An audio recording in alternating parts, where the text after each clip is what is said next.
కూడా ఉండేది.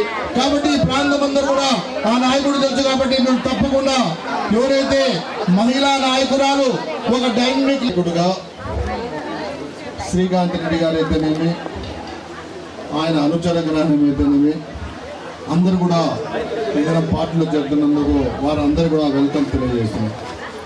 ముఖ్యంగా ఈ ప్రాంతంలో మొదటి నుంచి కూడా తెలుగుదేశం పార్టీని అంతో ఇంతో ఈ ప్రజలకు మేలు చేసింది.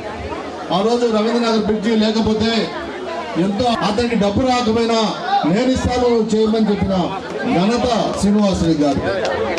అదేవిధంగా ఆ దినం ప్రజలందరూ కూడా హర్షించారు. మాకు చాలా ఎమ్మెల్యేలను గెలిపించాము కానీ కనీసం ఆయన మాకు రోడ్డు కూడా వేయలేదని చెప్పి కొన్ని ఓట్లు అట్లా ఉండొచ్చు. కాబట్టి మీరందరూ కూడా సైనికుల్లాగా పనిచేయాలి.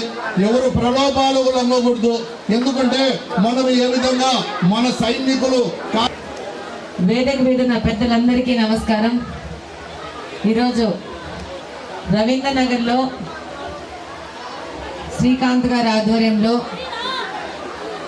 తెలుగుదేశంలో పార్టీలో చేరుతున్న ఉత్సాహవంతులకు అందరికీ ధన్యవాదాలు. అలాగనే పార్టీలో ఈరోజు వస్తున్నందుకు వారికి స్వాగతం సుస్వాగతం. వైసీపీ పార్టీ నుంచి తెలుగుదేశం పార్టీలోకి సగౌరవంగా వాసన్న గారు శ్రీకాంత్ రెడ్డి కండువా పార్టీలోకి ఆహ్వానిస్తున్నారు. మీ హర్షధ్వానాలు అందరూ సాధారణంగా అక్కడికి మద్దతు తెలపండి.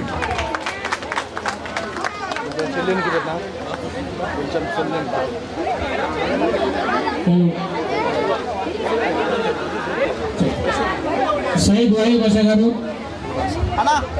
అలాగే రూబీనా గారు ముందుకు రండి ప్లీజ్. శివారెడ్డి గారు,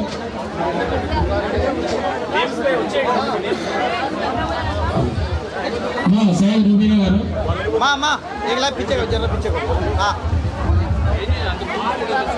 సలీం షేర్ గారు, సలీం షేర్,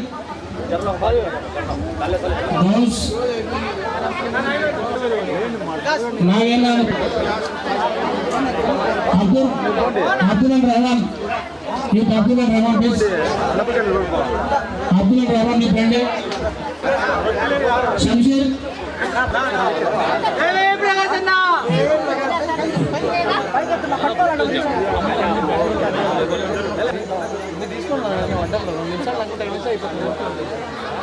మాధవరెడ్డి గారి నాయకత్వం, మాధవరెడ్డి గారి నాయకత్వం. జై వసన్న, జై టీడీపీ. సైకిల్ గుర్తుగా మన ఓటు వేయాలి. మాధవరెడ్డి గారికి, వాసన్న గారికి తమ సంపూర్ణ మద్దతు పార్టీలో జరుగుతున్నారు. ఈరోజు కడప నియోజకవర్గంలో 41, 42వ డివిజన్లో రవీంద్రనగర్లో పెద్ద ఎత్తున తెలుగుదేశం పార్టీలో చేరడం జరిగింది. అలాగే బీజేపీ నుంచి కూడా ముఖ్యమైన బీజేపీ కుటుంబ సభ్యులు కూడా ఈరోజు తెలుగుదేశం పార్టీలో చేరడం జరిగింది. ఇది రాష్ట్రంలో కానీ కడప నియోజకవర్గంలో కానీ రేపు వచ్చే ఎన్నికలకు ఒక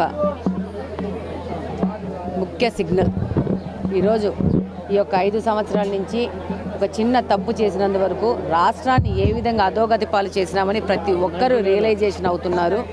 ప్రతి ఒక్కరూ ఈరోజు తెలుగుదేశం పార్టీ, జనసేన పొత్తు ఉన్న ప్రభుత్వం రావాలని, అలాగనే బీజేపీ పార్టీ కూడా ఈ పొత్తులో విలీనమయ్యే పరిస్థితి ఉంది. ఈరోజు ఒక స్థిరమైన అభివృద్ధి కాంక్షతో ముందుకెళ్లే ఒక అనుభవజ్ఞుడైన ముఖ్యమంత్రి అవసరం ఈ రాష్ట్రానికి ఉందని ప్రతి ఒక్కరూ ముక్తకంఠంతో చెప్తున్నారు. ఒక నిశ్శబ్ద విప్లవం మొదలైంది. ఈరోజు మీరు ముఖ్యంగా గమనిస్తే ఇంకా కోడ్ రాలేదు. ప్రజలు ఇంత పెద్ద ఎత్తున తెలుగుదేశం పార్టీలో చేరడం అనేది గమనించదగ్గ విషయం. అలాగనే ఈ వైసీపీ వాళ్ళు ఈరోజు మీరు గమనిస్తే ఈ యొక్క వారం రోజుల నుంచి తెలుగుదేశం పార్టీకి చెందిన బ్యానర్లు కానీ, తెలుగుదేశం పార్టీకి చెందిన పోస్టర్లు కానీ, స్టిక్కర్లు కానీ చించుకుంటా వీళ్ళు ఇంకా లాస్ట్ 1 వీక్ గేమ్ ఆడుతున్నారు. భయం పెట్టాలని చెప్పేసి ప్రజలని. కానీ ప్రజలు కూడా చాలా క్లియర్గా ఉన్నారు. నేను ఇందాకనే చెప్పాను నిశ్శబ్ద విప్లవం మొదలైందని. అలాగనే పార్టీ శ్రేణులకు కూడా మేము చెప్పాము, ఎంత చించుకుంటారో చించుకొని, ఎన్ని పోస్టర్స్కి సున్నాలు పూసుకుంటారో పూసుకొని, రేపు 40 రోజుల్లో మన చేతుల్లో ఓట్ అనే ఒక ఆయుధం వస్తుంది. అప్పుడు ఈయన చీటీ చించమని చెప్తున్నాను. డెఫినెట్గా మనం చెప్పడమే కాదు, కడప నియోజకవర్గంలో కానీ రాష్ట్రంలో ప్రజలు కానీ వైసీపీ యొక్క పార్టీ యొక్క చీటీ చించే పరిస్థితికి వచ్చినారు.